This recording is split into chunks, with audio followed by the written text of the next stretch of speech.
আসসালামু আলাইকুম। পৃথিবীতে আপনি যখন একা হয়ে যাবেন, তখন আপনি বুঝতে পারবেন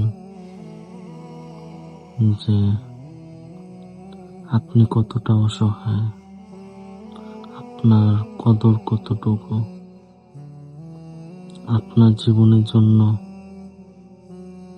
কারো প্রয়োজন আছে কিনা, আপনি কাদের জন্য ইম্পর্টেন্ট, বা আপনি থাকলে কাদের জন্য সুবিধা হবে, সবকিছু বুঝতে পারবেন। তো দুনিয়াতে কিছু সময়ের জন্য একা থাকা উচিত, তাহলে আপনি আপনার কতটা জানতে পারবেন।